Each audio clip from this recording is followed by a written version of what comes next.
इस दुनिया में बिजली एक ऐसी चीज है जिस पर मानव सभ्यता पूरी तरह से निर्भर है। लेकिन क्या आप जानते हैं कि कोयले से बिजली कैसे बनती है और फिर उसे बड़ी बड़ी तारों के जरिए हमारे घर तक कैसे पहुंचाया जाता है? बिजली बनाने के लिए जिस चीज का सबसे ज्यादा इस्तेमाल किया जाता है वो है कोयला। देश में 75% बिजली का उत्पादन कोयले से चलने वाले पावर प्लांट से ही होता है। 1000 मेगावाट का कोल प्लांट एक दिन में 9000 टन से भी ज्यादा कोयले का इस्तेमाल करता है। यानी कि अगर एक मालगाड़ी में 100 टन कोयले के 90 डिब्बे है तो उस पूरी मालगाड़ी का इस्तेमाल एक ही दिन में हो जाएगा। यानी कि एक साल के लिए कोयले से भरी 365 ट्रेन की जरूरत होगी। अब बिजली बनाने के लिए बॉयलर से लेकर टरबाइन और जनरेटर तक कई बड़े बड़े उपकरणों को चलाने की जरूरत पड़ती है, जिन्हें चालू करने में ही कई घंटे लग जाते हैं। ऐसे में कोयले से चलने वाला पावर प्लांट 24 घंटे काम करता रहे तो ही सस्ते में बिजली बन सकती है।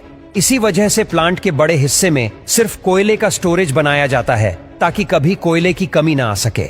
जब मालगाड़ियां पावर प्लांट्स के बेशकीमती खजाने यानी कोयले को लेकर प्लांट में पहुंचती है तो एक एक करके सभी डिब्बों को अलग किया जाता है और पानी के फव्वारे के नीचे से गुजारा जाता है, जिससे कोयला थोड़ा गीला हो जाता है ताकि जब आगे डिब्बों को पलटने की बारी आए तो डस्ट ना उड़े।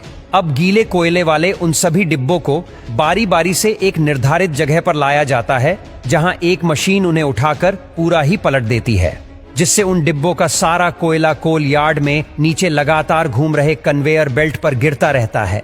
अब इस कोयले को फिर से कन्वेयर बेल्ट की मदद से जरूरत के अनुसार बाउल मशीन में भेजा जाता है, जो इन छोटे मोटे पत्थरों के रूप में एक दूसरे से चिपके कोयले को क्रश करके पाउडर का रूप दे देती है। इसके बाद इस ब्लैक पाउडर को कन्वेयर बेल्ट के जरिए ही विशालकाय बॉयलर में भेजा जाता है, जहां यह कोयला तुरंत आग पकड़ लेता है। अब पूरी तरह से जलने के बाद कोयले की जो भारी राख होती है वो नीचे गिर जाती है और जो हल्की राख होती है वो ऊपर उठती है। इस राख को फ्लाई ऐश कहा जाता है और इसे चिमनी के जरिए फिल्टर करके वातावरण में छोड़ दिया जाता है। अब कोयला जलने की वजह से जो आग बनी थी वो बॉयलर से होते हुए उस क्षेत्र में पहुंच जाती है जहां काफी ज्यादा वाटर ट्यूब्स होती है जिनमें पानी भरा रहता है।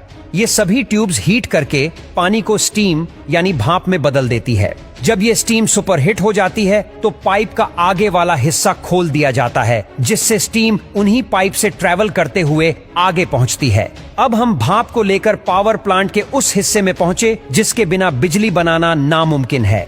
जी हाँ, हम बात कर रहे हैं टरबाइन की, जो पाइप से निकली स्टीम यानी हाई प्रेशर वेपर की मार खाते हुए तेजी से घूमने लगती है। अब टरबाइन के घूमने की वजह से एक हाई मैकेनिकल एनर्जी जनरेट होती है, जिसे तुरंत एक बड़े जनरेटर में भेजा जाता है और इसी मैकेनिकल पावर की वजह से उस जनरेटर की मैग्नेटिक फील्ड डिस्टर्ब हो जाती है और उनमें इलेक्ट्रिसिटी जनरेट होने लगती है।